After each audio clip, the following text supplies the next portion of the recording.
자, 세상에서 하나님의 말씀에 대한 반응들 1장 9절에서 13절에 있는 말씀들입니다. 1장 9절에서 13절 한번 살펴보면요. 자, 9절 한번 읽어보겠습니다. 음, 찬 빛, 곧 세상에 와서 각 사람에게 비추는 빛이 있으니, 그가 세상에 계셨으나 세상은 그로 말미암아 지은 바 되어되 세상이 그를 알지 못하였고 자기 땅에 오매 자기 백성이 영접하지 아니하였으나 영접하는 자 곧 그 이름을 믿는 자들에게는 하나님의 자녀되가 권세를 주셨으니 이는 혈통으로나 육정으로나 사람의 뜻으로 나지 아니하고 오직 하나님께로부터 난 자들이니라. 자, 구절 먼저 읽겠습니다. 참빛이라고 합니다. in 또 phos 또 알레데이온에서 그 참된 빛, 진실한 빛이라고 합니다. 참빛 곧 세상에 서 사람에게 비추는 빛이 있었다라고 합니다. 자, 이러한 요한에 대한 허위 주장에 맞서서 찬빛 또 포스 또 포스도 알레테이논에서 참빛 참빛은 각 사람에게 비추는 것이다. 허 보디제인 판타 안트로폰 해서 판타는 모든 사람들이지만 여기 보면 안트로폰이 복수가 아니라 단수예요. 그래서 개별 복수라고 합니다. 판타다. 개별 복수하면 개개의 사람에게. 참빛은 개개의 사람, 각 사람 모든 사람에게 비추는 것이다 라고 비춰주는 것이라고 이야기를 하고 있습니다.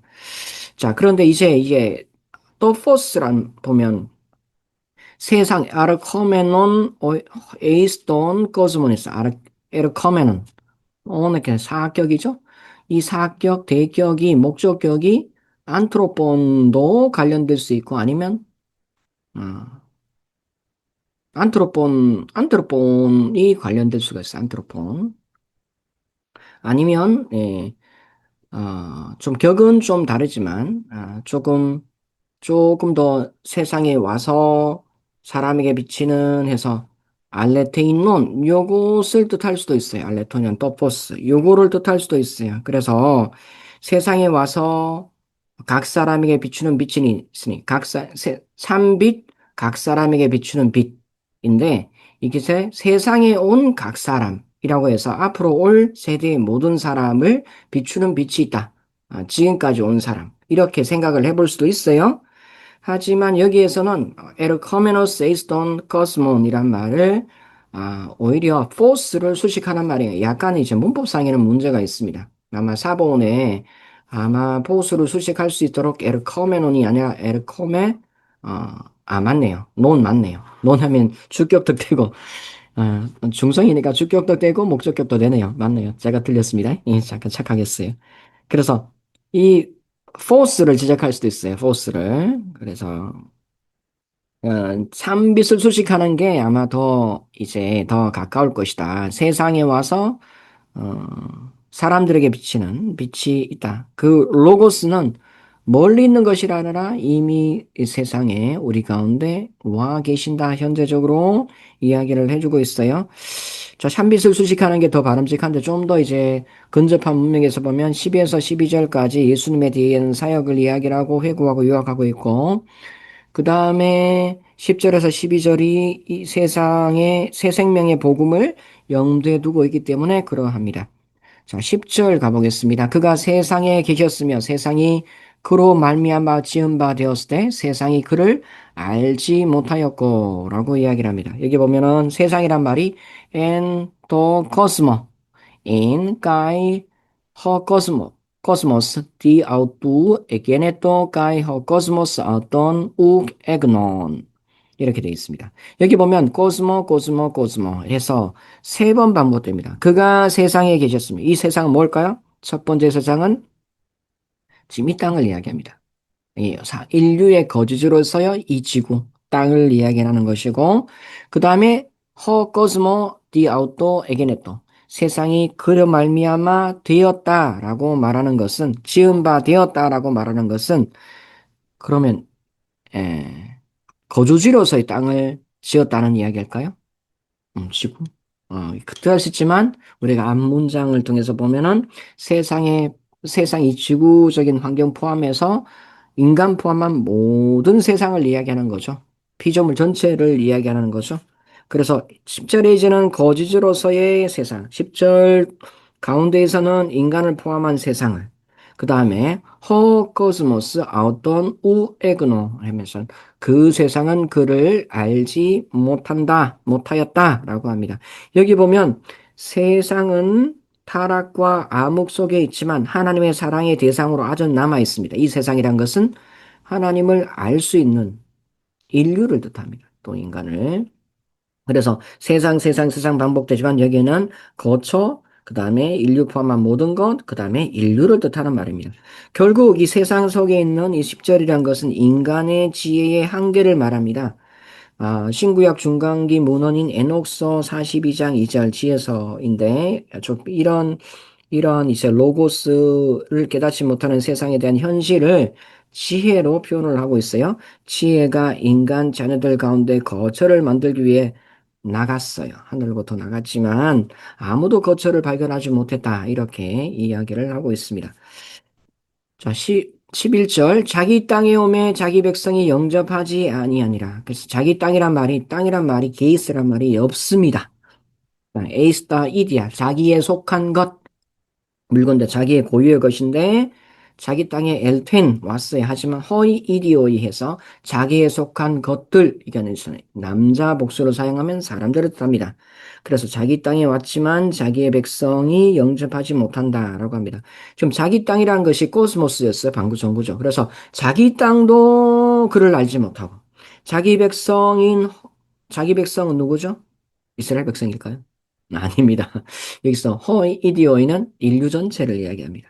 그래서 자기의 땅인 코스모스도 그리고 인류 전체 안트로포이 복수로 해서 안트로포이도 모두 그를 영접하고 받아들이지 못합니다.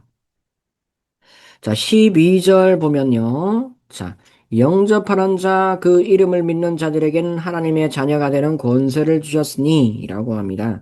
자, 누구든지 영접한다. 호소 이렇게 일반화되는 뭐 이제 관사를 사용해서 표현하고 있는데 자, 로고스를 영접하다는 말은 여기 보면 람바노라는 말을 사용하고 있습니다. 이제 람바노 그래서 영접하다라는 것은 포고스를 기꺼이 수용하고 받아들이는 자에게는 하나님의 자녀가 된 권세, 엑수시안 여기서 목적격으로 엑수시아 주격으로는 엑수시안 권세가 부여됩니다. 여기에서 보면은 굉장히 영주주의와 반대하는 입장이 있어요. 영주주의들은 신령한 지식을 받고 그것을 공부하게 되면 영지에 이른다. 그들은 본성상 하나님의 자녀가 되었다고 이야기를 합니다. 하지만 로고스는 하나님의 자녀, 여기서 뭐라 그러죠?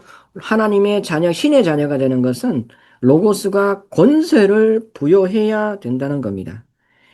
자, 여기 보면 하나님의 자녀가 된다라는 하나님의 자녀가 되는 권세를 줬다라고 하는데 보면 바울 신학에서는 보면 하나님의 자녀가 되는 권세 얘기할 때 양자 개념이죠. 그죠? 하나님의 자녀라니까 하나님의 자녀. 그 바울 신학에서는 양자 개념을 가지고 있지만 이 요한 신학에서는 하나님의 자녀가 되는 권세, 양자라고 이야기하지 않고 이 중생의 개념으로 대체됩니다. 다시 난다, 거듭난다. 자, 3장 1절에서 21절 니고데모 에피소드를 보면 그래요. 위로부터 나는 것에 대해서 얘기를 하죠.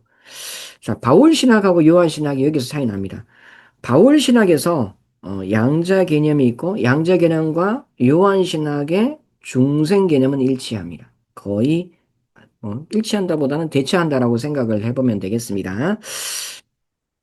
바울에게서는 하나님의 아들들이라고 하는 사람을 이렇게 믿는 자를 하나님의 아들들이라고 이야기를 하지만 요한 신학에서는 휘오스라는 말을 절대로 인간 존재에게 사용하지 않습니다. 그의 자녀라면 하나님의 아들들이 아니라 테크나 테우 하나님의 자녀 테크논이란 말이죠. 아이라는 말이고 아이란 말이죠. 하나님의 아이들 하나님의 자녀들이라는 말로 이야기합니다.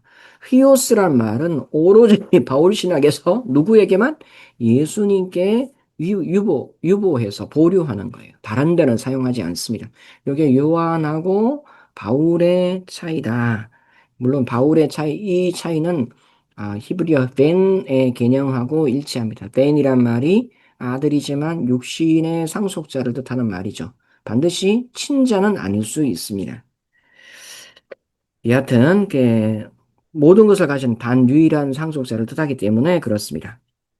자, 이름을 영접하는 자, 그 이름을 믿는 자들에게는 로고스를 믿는 자가 아니라 그 이름을 또 어느 말을 믿어야 돼요. 그 이름을.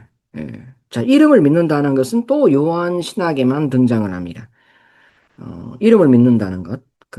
요한복음에 보면 성부께서 성자에게 자신의 이름을 공유하도록 허용해 주셨어요. 요한복음 17장 11절 보면 내게 주신 아버지의 이름으로 그들을 보존하사. 그래. 이름이 누구에 있어요? 예수님께 두신 아버지의 이름. 예. 디도, 디도마이라는 말, 주다라는 말이 히브리어 나탄이라고 생각한다면 나탄은 주다도 되고 두다도 됩니다. 내게 두신 이게 무슨 말하고 되면 그 이름을 성전에 두다 하고 똑같습니다. 그래서 성전 신학하고 예수님의 성유식인 신학하고 굉장히 이 이름을 두다라는 이가 서로 일치하고 있어요. 자, 그래서 이름을 믿는다는 말이 있습니다. 그래서 하나님의 자녀가 되는 권세를 주셨으니라 합니다. 권세는 뭘까요? 하나님의 자녀가 되었다. 이게 이 자녀 자체가 존재 자체가 권세다. 엑스 우시야. 우시야란 말은 본질 이란 말이죠. 그래서 우시야 존재로부터 나오는 엑스 힘 우시야 굉장히 멋진 말입니다. 존재 자체가 주는 힘. 자, 이는 혈통으로나 육정으로나 나지 아니하고 이는 혈통으로나 육정으로 나지 아니하고 죄송합니다. 이는 혈통이로나 육정으로나 사람의 뜻으로 나지 아니하고 오직 하나님께로부터 난 사람이라. 자녀됨이란 것은 온전히 하나님의 주관하신 사역이라는 이야기입니다. 자, 혈통이란 말을 어떻게 쓰냐 하면 히브리어 원문에 보면 하임마따라고 복수로 해서 엑스 하임마돈이라고 해서 핏방울들로부터입니다. 이 핏방울들이란 것은 흐르는 피입니다. 무슨 흐르는 피죠? 그래서 보면은 낳는 것과 연관되어 있으니까 아이를 낳을 때 부모의 피를 암시하고 있습니다. 그래서 피를 흘리며 아이를 낳죠. 출생에 있어서 인간 남녀의 무능함을 뜻합니다. 하나님 자녀를 되게 할 수 없어요. 두 번째, 에크텔레마토스 안드로스. 사람의 뜻으로, 특별히 안드로스라는 남자란 말입니다. 물론 사람의 대명사이긴 하지만, 이 출생에 있어서 주요 역할을 당시에 남자가 감당을 해요. 남자가 씨앗을 주니까. 그래서 남자에게 돌려지는 그 어떤 것도 주도권도 허용되지가 않는다. 오직 하나님께로부터 난 자다. 알라 엑데온 에게네테산. 그래서 요한복음 기자는 신자들의 거듭남을 묘사할 때 보면 겐나오라는 말, 나타라는 말을 기노마이가 아니라 겐나오라는 말을 쓰거든요. 그래서 겐나오라는 말은 동정녀 탄생 때 이야기되는 용어예요. 그래서 신자의 거듭남을 묘사할 때 요한은 동정녀 탄생을 연상하는 얼굴을 일부러 사용을 합니다. 중생의 기적은 곧 성육신의 기적이라는 것입니다. 그래서 성육신을 모방하고 갱신하는 것이 바로 중생이다. 라고 볼 수가 있습니다. 종전까지는, 로고스에 대한 세상의 반응을 살펴보았습니다. 이제 14에서 18절까지는 하나님의 말씀에 대한 교회의 고백, 우리라고 대표되는 교회의 고백을 살펴볼 수 있도록 하겠습니다. 14절에서 18절입니다. 말씀이 육신이 되어 우리 가운데 거하심에 우리가 그의 영광을 보니 아버지의 독생자의 영광이요 은혜와 진리가 충만하더라. 요한이 그에 대하여 증언하여 외쳐 이르되 내가 전에 말하기를 내 뒤에 오시는 이가 나보다 앞선 것은 나보다 먼저 계심이라 한 것이 이 사람을 가리킴이라 하니라. 우리가 다 그의 충만한 데서 받으니 은혜 위에 은혜라. 율법이 모세로 말미암아 주어진 것이요. 율법은 모세로 말미암아 주어진 것이요. 은혜와 진리는 예수 그리스도로 말미암아 온 것이니라. 본래 하나님을 본 사람이 없으되 아버지 품속에는 독생하신 하나님이 나타나셨느니라. 아멘. 말씀이 육신이 되어 우리 가운데 거하매. 말씀이 육신이 되다. 그리고 까이 헐로고스 사락스 에게네또. 이 바, 말씀이 육신이 에게네또 되었다라는 말, 이 유사 어구가 바로 디모데전서 3장 16절 되었다라는 이 동사는 역시 아우리스트 과거를 사용하고 있습니다. 현재 완료적인 의미로 사용될 수가 있습니다. 유사 어구인 디모데전서 3장 16절에 보면 하나님의 아들인 그리스도께서 육신으로 나타난 바 되시도라고, 나타난 바 됐다라는 말, 에파네로세, 파이네오라는 말로 나타나다라는 말합니다. 비춰지다 이런 말이에요. 그래서 가연설을 오해를 불러일으킬 수 있는 그런 용어가 될 수 있어요. 나타나다는 말, 드러나다 이런 용어 자체가. 하지만 요한복음에서는 디모데전서는 그렇게 하지만 요한복음에서는 철저히 말씀은 사락스 육신이 되었다라고 합니다. 자, 에게네토란 말은 기노마이 기본형이 기노마이죠. 기노마이 되다에서 나와요. 이 기노마이가 어떤 뜻이냐? 히브리어 하야입니다. 하야. 하야가 어떤 뜻이냐 면 여러 가지 뜻이 있는데 볼프강 리히터의 프라이시페어 등에서 육신이 됨이라는 논문에서 이렇게 이야기를 합니다. 기노마이는 사람 혹은 사물의 특성을 우선 바꿔요. 그리고 새로운 상태로 돌입하게 합니다. 그리고 이 새로운 상태로 돌입하는데 이 새로운 상태는 이전과는 완전히 다른 겁니다. 되다란 용어 그렇다는 거예요. 기노마이가. 그래서 이 우선 사물의 특징을 바꾸고 그 다음에 새로운 존재가 되는 것을 뜻합니다. 그래서 다른 존재란 곧 뭐를 뜻하죠? 사락스. 이전까지는 없었어요. 프로스톤 때온 하나님과 함께 계셨던 홀로거스가 이전까지는 전혀 일어나지 않던 새로운 단계가 돼요. 사락스가 됩니다. 사락스. 그래서 다른 존재란 그 육체를 이야기하고 가연설이 성립될 수가 없습니다. 육신이 됨으로써 또 다른 의미에서 인간 피조물 중에 하나가 되는 것처럼 되어져요. 그럼 피조물은 아니기 때문에 그럼 어떻게 되죠? 피조물의 육신과 육신을 공유합니다. 그래서 피조물의 연약함에 동참한다라고 생각을 해볼 수도 있어요. 비슬리 머레이는 육신이 됨으로써 로고스가 인간의 피조물의 연약함에 동참한다. 물론 참은혜롭고 아름다운 이야기인데 후에 육신이 된 로고스를 보면은 좀 연약함보다는 다른 의미를 표현하고 있는 것 같아서 물론 해석적으로 가능한 이야기지만 좀 유보하고 싶은 그런 내용입니다. 자, 거하다는 말입니다.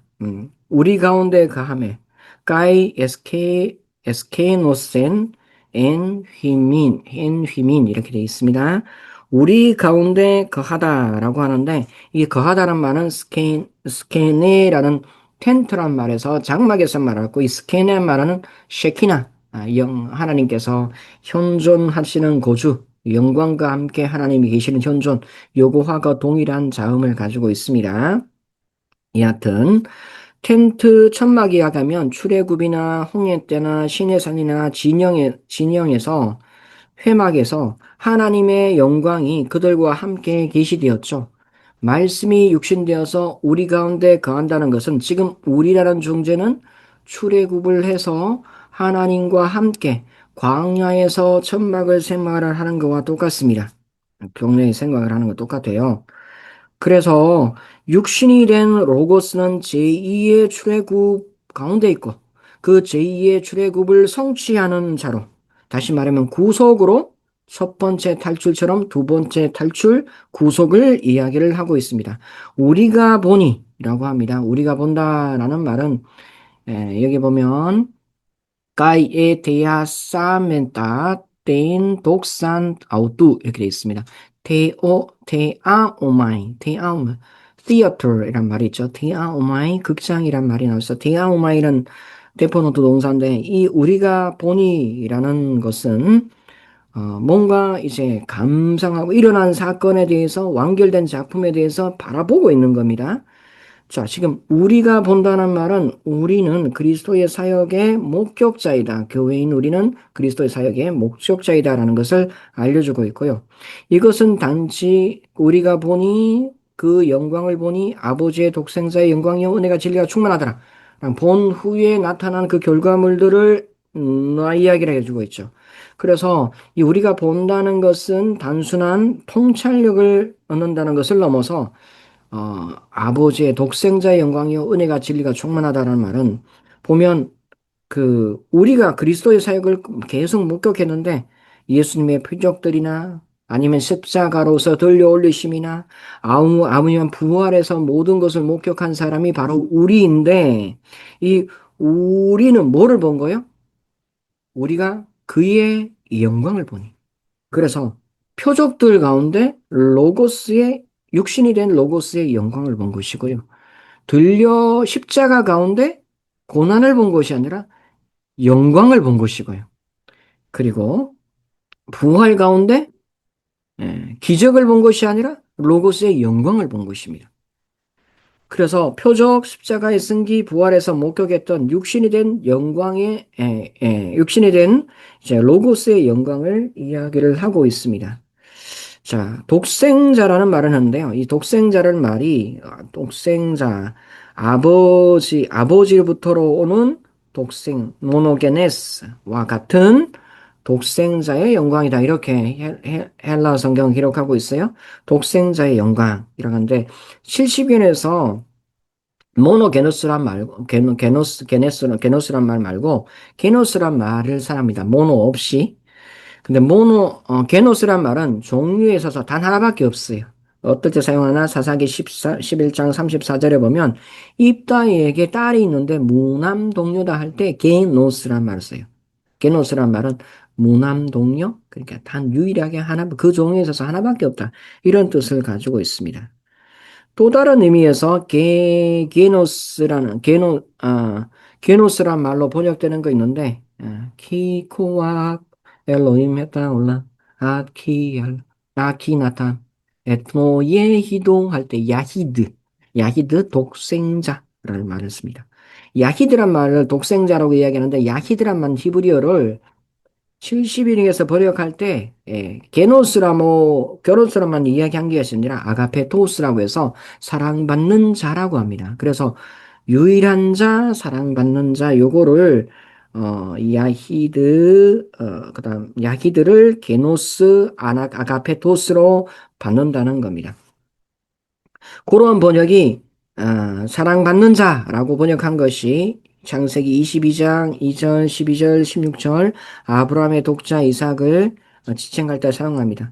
반면에 히브리서 11장 17절에서는 이삭에 대해서 어떻게 사용하냐 그러면 아가페토스가 아니라 모노게네스라고 번역을 합니다.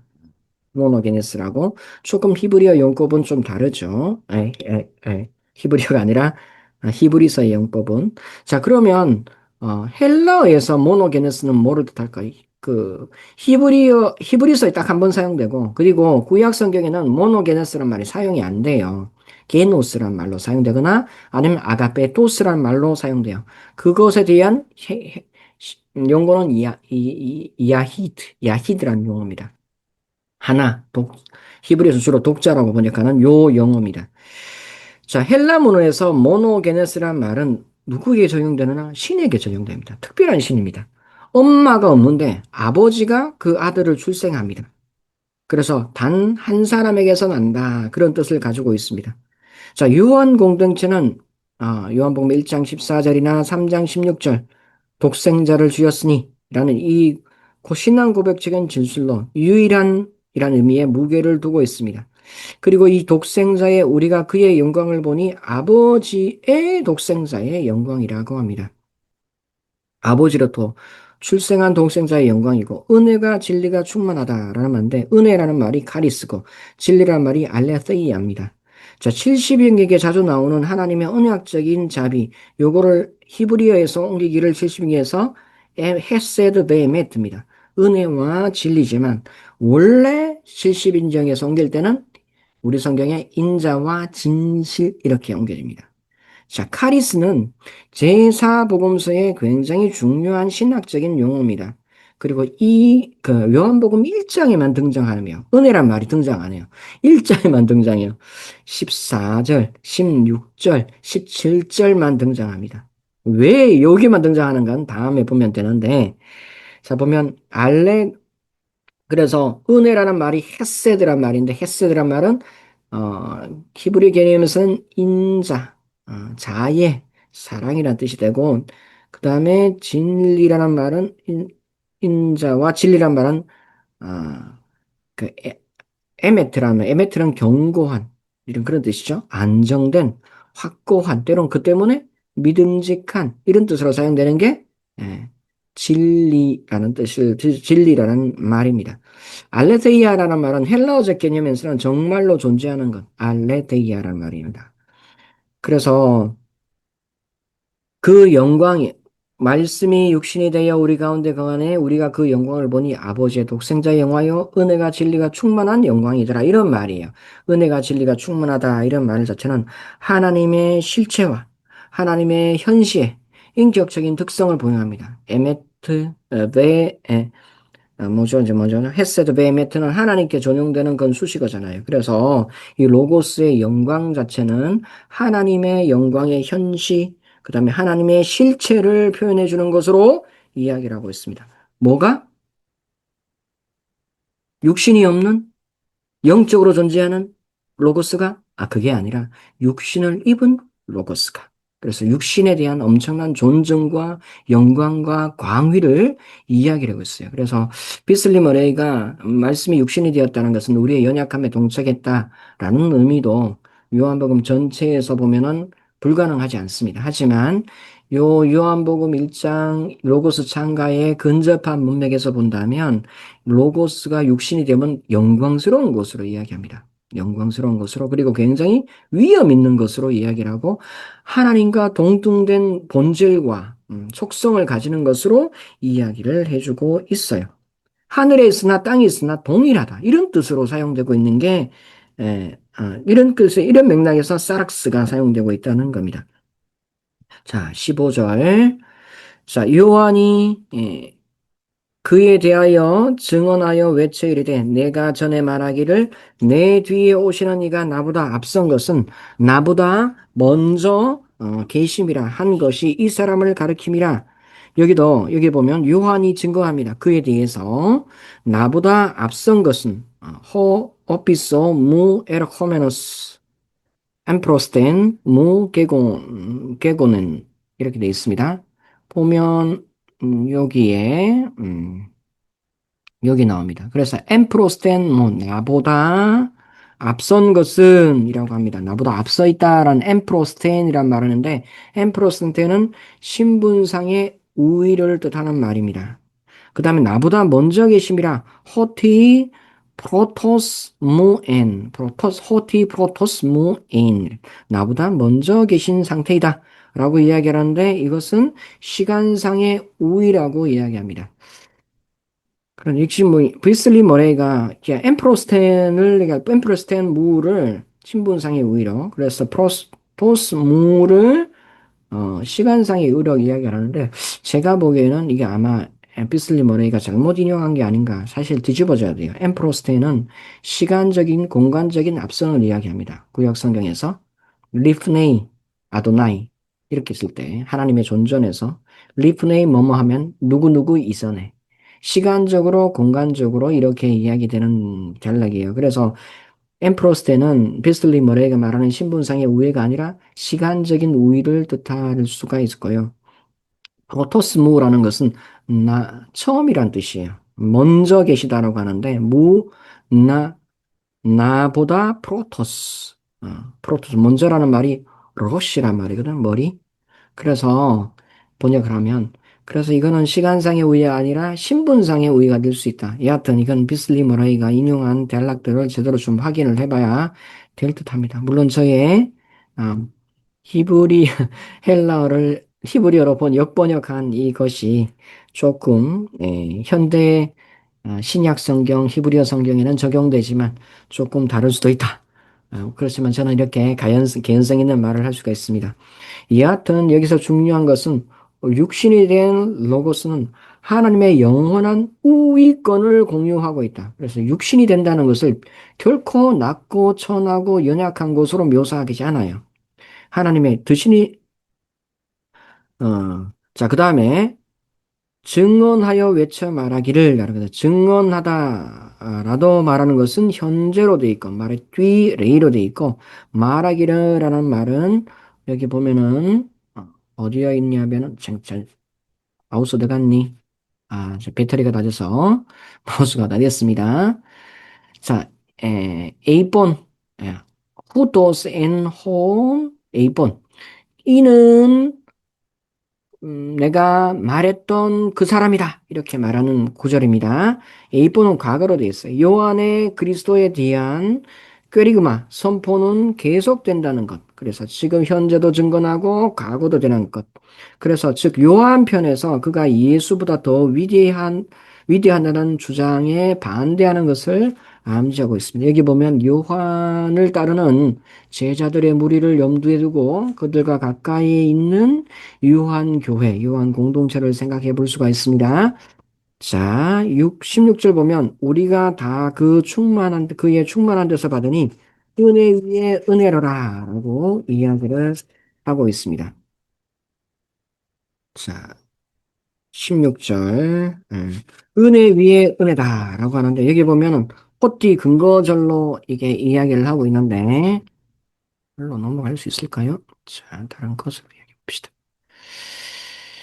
자, 우리가 다 호티절로 시작하죠. 그래서 호티절로 이제 근거절로를 이야기해서 요 구절은 14절하고 연결됩니다. 말씀이 육신이 되었다라는 것에 대한 그 근거절로 상연이 되어 있는데 자, 육신이 된 로고스는 은혜와 진리가 충만합니다. 그리고 은혜 위에 은혜다라고 하는데 여러분 한번 맨 마지막 문장 보시면 카린 안티 카리토스 이렇게 되어 있습니다. 안티라는 말이 대면하여, 대체 이런 뜻이죠. 은혜 위에 은혜가 아니라 사실 은혜에 대한 은혜입니다. 자, 육신에 대한 로고스는 은혜를 대체하는 은혜다. 그러니까 과거의 은혜, 새로운 은혜가 이미 받은 은혜를 대체하며 또한 영속적으로 계속해서 그렇게 대체할 것을 이야기합니다. 그래서 로고스가 초래하는 은혜는, 육신이 된 로고스가 초래하는 은혜는 무한한 은혜, 무진장한 은혜로 이야기될 수 있습니다. 그래서 과거의 은혜를 완전히 철폐해서 없애버린 게 아니라 과거의 은혜를 대체할 만큼 또 은혜가 있으면 또 은혜가 있어요. 그래서 복음 내에 카리스에 대한 더 이상의 언급이 없다는 점이 중요하다. 왜? 은혜 위에 이미 육신이 된 로고스가 은혜 위에 은혜이기 때문에 더 이상 다른 은혜를 언급할 필요 없다. 다른데 이 하리스란 용어로 적용하면 안 된다. 이 육신이 된 로고스에만 적용해야 된다. 이런 이야기를 하는 것이 요한입니다. 17절을 보면 율법은 모세로 말미암아 주어진 것이요 은혜와 진리는 예수 그리스도로 말미암아 어, 온 것이라 이렇게 됩니다. 자 보면 독생자의 현시와 구속을 바로 옛 언약과 비교하고 있습니다. 율법은 모세로 말미암아 준 것이요 은혜와 진리는 누구로 말미암아 예수 그리스도로 말미암아 온 것이라. 여기 보면 A, B 해서 대꾸를 이루고 있습니다. 대꾸를 이루겠는데 자, 첫 번째 엑소도스를 이루는 사람 누구죠? 모세입니다. 첫 번째 구원자 하에 주어진 구원은 율법을 주는 것으로 귀결이 됩니다. 두 번째 구원자를 통한 구원은 은혜와 진리로 특징 지어지고 그리고 하나님의 현시와 구원을 발생시켜 주고 있어요. 여기서 율법은 은혜는 율법을 대체한다. 이런 말을 하지 않습니다. 율법은 여기에 짐이나 부담이나 어떤 것이 아니라 자기 백성을 향한 하나님의 뜻으로 주어졌습니다. 과거. 자, 언약적 신실성에 대한 하나님의 이전의 계시는 육화된 로고스로 어떻게 돼요? 성취됩니다. 율법은 육화된 로고스로 성취된다. 그래서 제2의 출애굽은 옛 질서를 이어받되 새로운 질서가 됩니다. 영원한 그 질서는 영원한 질서가 된다. 이게 바로 율법이 모세로 말미암아 주어진 것이요 은혜와 진리는 예수 그리스도로 말미암아 온 것이라 라고 해서 제2의 출애굽이 하나님의 영속적인 새 질서가 될 것임을 이야기를 하고 있습니다. 자, 18절에 가보겠습니다. 본래 하나님을 본 사람은 없으되 아버지의 품속에 있는 독생하신 하나님이 나타나셨느니라. 자, 하나님을 보다라는 말을 합니다. 여기는 보다라는 말을 여기는 아오리스트 완료형으로 사용하고 있습니다. 에오라게인이라고 해서 아무도 하나님을 본 사람이 없다라고 합니다. 이것은 그 이스라엘 내에서 특별히 모세 하나님을 본다라는 것은 이스라엘에서 죄 있는 인간이 하나님을 보면 큰일을 나죠. 헬라 종교에서도 여러 그들 나름대로의 구원자가 있고 예언 현상이 있어서 선지자들이 있습니다. 그러나 신을 보았다라는 말은 없어요. 특별히 구약에서는 모세를 염두에 두고 있어요. 하나님을 본 자가 없다. 모세가 이야기하기를 출애굽기 33장 18절에서 22절에 나를 보고 살 자가 없으리라. 유한은 무한을 견딜 수가 없습니다. 모세는 단지 하나님의 등만 벗고 바로 그 만남으로부터 하나님 율법이 성막이라는 짓는 그 율법이 계시되어 있어요. 33장 이후에 언약 파괴와 갱신 이후에 성막이 축조되기 시작을 하죠. 자, 하나님의 본성을, 본래 하나님을 본 사람은 없으되, 하나님의 품속에 계신 독생하신 하나님이 어떻게 해요? 나타나셨다라고 합니다. 독생하신 하나님이라고 하는데, 헬라어 성경에는 모노게네스, 음, 모노게네스, 모노게네스 테오세. 그래서 독생자 곧 신, 이렇게 되어 있어요. 하나님의 본성을 공유한 모노게네스가 이제 호로고스가 모노게네스였는데 모노게네스가 나타나셨다는 말이 엑세게사토라는 말입니다. 엑세게사토. 여기서 뭐가 나오죠? 이거는 원래 엑세게오마이라는 말에서 나오는 말이고 이 말에서 파생된 것이 엑세게시스, 주석이라는 말입니다.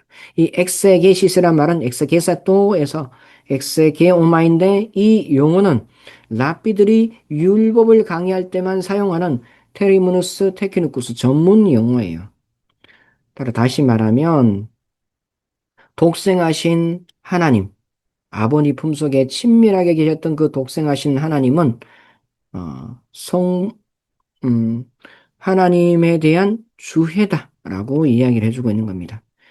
자, 이 주해라는 것은 아버지의 품속에 있는 가장 친밀한 관계 속에 있어서 성부와 성자의 통일성 때문에 더욱더 신빙성이 있습니다. 그 아버지의 품속에 있는 독생하신 하나님. 이 아버지의 품속에 있다라는 말하고 나중에 성만창할 때 그의 사랑받는 제자 요한이 예수의 품속에 있다라는 말하고 이렇게 이제 오버래핑 됩니다. 그래서 요한과 예수님의 친밀한 관계가 또한 아버지 하나님과 예수님과의 친밀한 관계로 이어지고 요한의 증언이 증빙성이 있듯이 예수님의 아버지 하나님에 대한 증언이 굉장히 가장 큰 신빙성이 있다. 하나님 자신이 와서 말하는 것과 같다라는 용어로 말할 수가 있습니다. 자, 이제 전체적으로 다 살펴보았는데요. 전체적으로 다 살펴보았는데 요한복음 한번 종합해 보겠습니다. 예수님의 생애를 보면 역사의 주고 그러면 만물의 주고 만물의 유지자이며 만물의 구원자이신 영원 아닌 영원하시는 하나님의 관계 속에서 예수님의 사역이 설정된다는 것을 우리는 알 수 있겠습니다. 자, 육신이 된 로고스는 신적으로 임명된 중재자이고 창조와 새 창조의 중재자이라는 것을 알 수 있겠습니다. 두 번째로 어, 로고스는 출현하여서 하나님의 모든 계시와 구속을 이어받았고 성취하십니다. 로고스 사역에 대한 세상, 이방인과 이스라엘의 반응은 굉장히 크지 않았습니다. 로고스 사역은 이방인 가운데서도 실제했습니다. 로고스는 이방인들도 코스모스가 거절하고 받아들일 수 없는 그의 한계에 부딪히고 그들의 의지가 또한 그렇다듯이 로고스는 더 큰 최후의 수단을 선택했는데 어떻게 되죠? 이전까지 없던 전혀 새로운 상태로 변화가 됩니다. 어때요? 인간 세상의 삶에 직접 참여합니다. 육신을 입으셨습니다. 로봇은 오히려 그를 받아들이지 못하고 기뻐하지 못하는 세상을 향해서 완전히 버리는 것이 아니라 더 큰 포용 정책을 사용합니다. 이 더 큰 포용으로 통해서 모든 지상에 있던 흩어진 자녀들이 하나가 되는 길이 열립니다. 무슨 말이고 하면 이 말이 요한복음 11장하고 요한복음 12장에 나타나는데요. 11장 51절에서 52절에 보면 제사장의 말이 있습니다. 이 말은 스스로 함이 아니요 그 해의 대제사장이므로 예수께서 그 민족을 위하시고 또 그 민족만 위할 뿐 아니라 흩어진 하나님의 자녀를 모아 하나가 되게 하기 위하여 죽으실 것을 미리 말합니다. 디아스포라로 된 디아스포라가 된 하나님의 자녀가 세계 곳곳에 다 흩어져 있대요. 그들로 모아서 하나가 되게 한대요. 자, 또 보면 12장 31절에서 32절에 보면 예수님의 대제사장 기도 중에 이제 이 세상에 대한 심판이 이르렀으니 이 세상의 임금이 쫓겨나리라. 내가 땅에서 들리면 모든 사람을 내게로 이끌리라 했다. 모든 사람, 모든 인류를 그에게 이끌리라고 합니다. 그래서 모든 지상에 흩어진 하나님의 자녀들을 하나로 모으는 음, 길이 열리게 됩니다. 그리고 세 번째로 보면 이 로고스 찬미의 노예에서 예수님의 죽음과 부활에 대한 언급이 없지만 전제되고 있습니다. 예수님의 삶과 죽음과 부활 전제되고 있어요. 우리가 그 영광을 본다라고 합니다. 독생하신 성자. 그래서 예수님의 생애 가운데 있었던 모든 사역의 국문들을 이야기를 하고 있습니다. 그리고 마지막으로 이 서문이 그 복음을 세상에 전하고 공고하는 최상의 표본이 된다면 이 로고스 찬미가가 지금 세상에서 어둠이 여전히 빛을 거부하고 있습니다. 그리고 생명 자체를 위협하고 있습니다. 스스로에게 그리고 남의 생명을. 그러나 이것이 하등 문제가 되지 않는다는 이야기입니다. 그 빛은 지금 창조시보다 더 밝게 비치고 있고 지금 신자들에게 생명을 주고 있습니다. 오히려 우리가 생각하기에 미래가 훨씬 나을 거다. 저 천국에 가서. 그런 미래에 기대되는 영광의 현시가 바로 지금 현재의 로고스와 함께 우리 안에 계신다. 그렇습니다. 그래서 종합하면 제2의 출애굽을 통해서 그의 영광은 한없는 은혜로, 무한한 은혜로 계시되고 있고 부활하신 주님은 이 하나님 은혜에 대한 해석을 우리 교회로 하여금 기대하고 갈망하게 하고 있습니다.